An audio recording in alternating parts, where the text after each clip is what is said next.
আমাদের জন্য অত্যন্ত গুরুত্বপূর্ণ ও তাৎপর্যপূর্ণ। জুলাই ২৪-এর গণ আন্দোলনের যেসব শহীদ তাদের জীবন দিয়ে জাতির জন্য আত্মত্যাগ করেছে, তাদের স্মৃতি ও আত্মত্যাগের প্রতি গভীর শ্রদ্ধা জানিয়ে আমরা আজ একত্রিত হয়েছি। জুলাই ২৪ শহীদ পরিবার সোসাইটি কোনো রাজনৈতিক প্ল্যাটফর্ম নয়, এটি একটি ন্যায় বিচার ভিত্তিক মানবিক ও নৈতিক সংগঠন। আমাদের মূল লক্ষ্য শহীদদের হত্যাকারীর ন্যায় বিচার নিশ্চিত করা, শহীদ পরিবারগুলোর অধিকার, মর্যাদা ও নিরাপত্তা রক্ষা করা এবং সংগঠিতভাবে শহীদ পরিবারগুলোর কণ্ঠস্বর রাষ্ট্র ও সমাজের সামনে তুলে ধরা। আজ আমরা আনন্দের সঙ্গে জানাতে চাই যে সংগঠনের কার্যক্রমের আরও সুসংগঠিত ও গতিশীল করার লক্ষ্যে বিভিন্ন বিভাগের কমিটি ঘোষণা করা হচ্ছে। এই কমিটিগুলো গঠিত হয়েছে যোগ্যতা, ত্যাগ, সততা ও শহীদ পরিবারগুলোর প্রতি দায়বদ্ধতাকে সর্বোচ্চ গুরুত্ব দিয়ে। একই সঙ্গে শহীদদের হত্যাকাণ্ডের বিচার, চলমান আইনি প্রক্রিয়া এবং আমাদের সংগঠনের ভবিষ্যৎ কর্মপরিকল্পনা নিয়ে আমরা আজ স্পষ্ট অবস্থান তুলে ধরছি। আমরা বলতে চাই, শহীদদের রক্তের বিচার না হওয়া পর্যন্ত আমাদের লড়াই থামবে না। আমরা কোনো প্রতিহিংসার রাজনীতি চাই না, আমরা চাই ন্যায় বিচার। আমরা অস্থিরতা চাই না, আমরা চাই একটি মানবিক ও দায়িত্বশীল রাষ্ট্র ব্যবস্থা। পরিশেষে আমি গণমাধ্যমের প্রতি কৃতজ্ঞতা প্রকাশ করছি। আপনারা সত্য তুলে ধরবেন, শহীদ পরিবারগুলোর কণ্ঠস্বর জাতির সামনে পৌঁছে দেবেন, এই প্রত্যাশা রাখছি। আসুন আমরা সবাই মিলে শহীদদের স্বপ্নের বাংলাদেশ গড়ার পথে ঐক্যবদ্ধ থাকি। জয় হোক নয়ের, জয় হোক শহীদদের আত্মত্যাগের। ধন্যবাদ সবাইকে।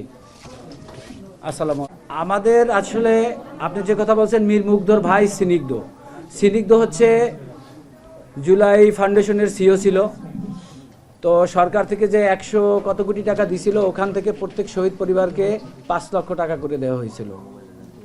তো শহীদ পরিবার জুলাই ফাউন্ডেশন থেকে এই 5 লক্ষ টাকাই পেয়েছে।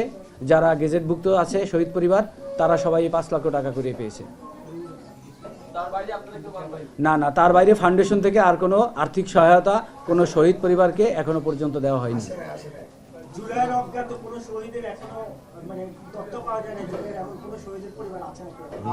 আছে, এখনো রায়ের বাজার বদ্ধভূমিতে এখনো অনেক কবর আছে, যেগুলো এখনো পর্যন্ত শনাক্ত করা হয় নাই, এবং জুরাইনেও আছে।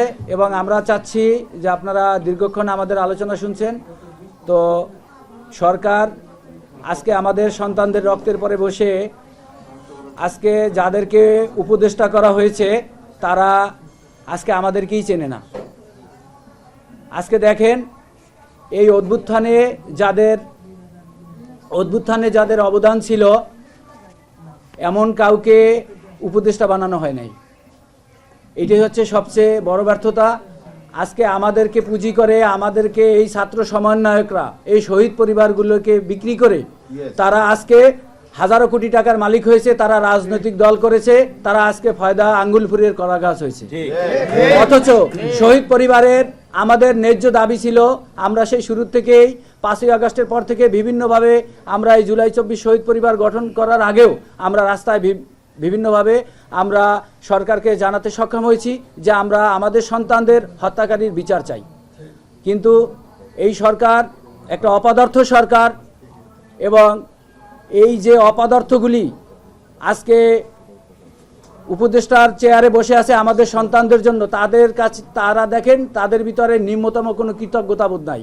যদি কৃতজ্ঞতাবোধ থাকতো তাহলে আজকে আমরা বিচারের অগ্রগতি দেখতে পেতাম। এখনো বিচারের নামে আমাদেরকে ঘুম পাড়ানির গল্প শোনানো হচ্ছে। তাদের 18 মাসে আখের গোছানো শেষ, তারা বিদায়ের পথে। অর্থাৎ সবাই বিদেশে ছিল, কেউ পালাতক ছিল, এক একজন এক একভাবে ছিল। আজকে কিছু মানে আমরা যেটাকে বাতিল বলি, মানে বুড়ো যেগুলো হয়েছে 75-80 বছর বয়স, এটা আমি আসলে ওইভাবে নিচ্ছি না। আসলে এদেরকে কোথার থেকে এনে এই চেয়ারে বসাইয়া আজকে তারা ফয়দা লুটে চলে যাচ্ছে।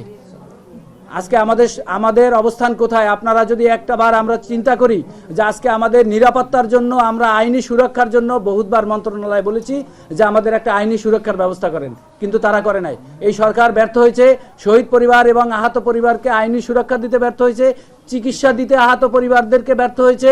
ইভেন আমাদেরকে চিকিৎসার নামে প্রজ্ঞাপন জারি করার কথা বলে এখনো পর্যন্ত শহীদ পরিবারের জন্য কোনো চিকিৎসার ব্যবস্থা নাই।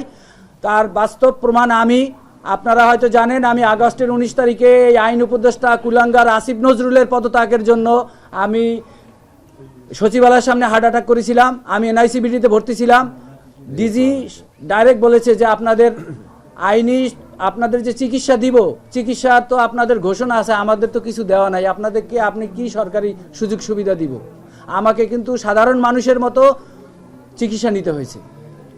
এটা এই সরকার আমাদের সরকার বলি, কিন্তু আমাদের সরকারের আমলে দেখেন এই সরকার আমাদের জন্য কিছুই করে নাই।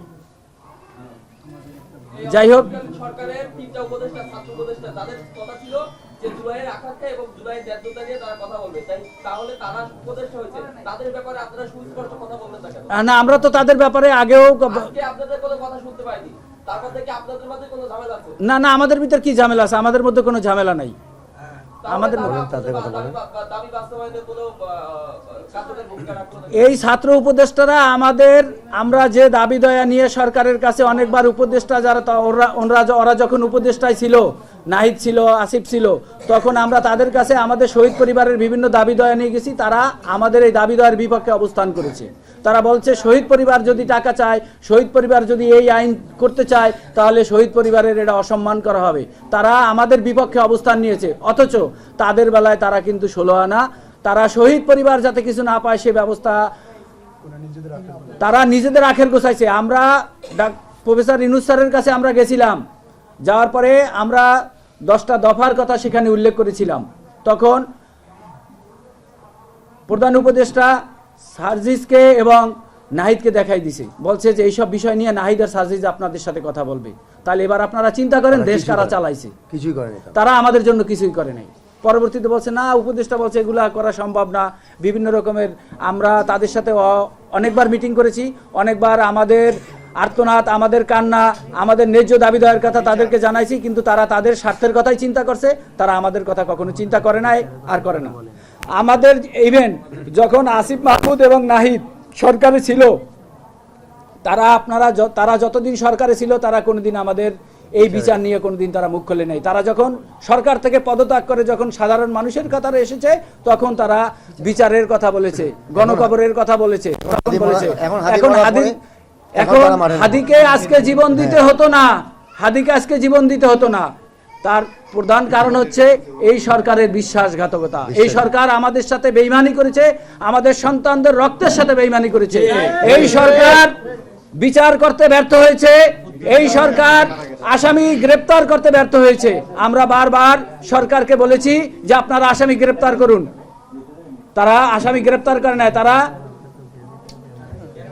যারা অজ্ঞাত যারা আছে, আমরা উদারত আহ্বান জানাবো।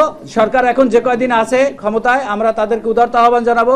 এখন যাদের গেজেট হয় নাই, শহীদ পরিবার যারা আছে যাদের এখনো গেজেট হয় নাই, এবং যারা আহত আছে যাদের এখনো গেজেট করা হয় নাই, তাদের গেজেটগুলো পরিষ্কারভাবে করা হোক।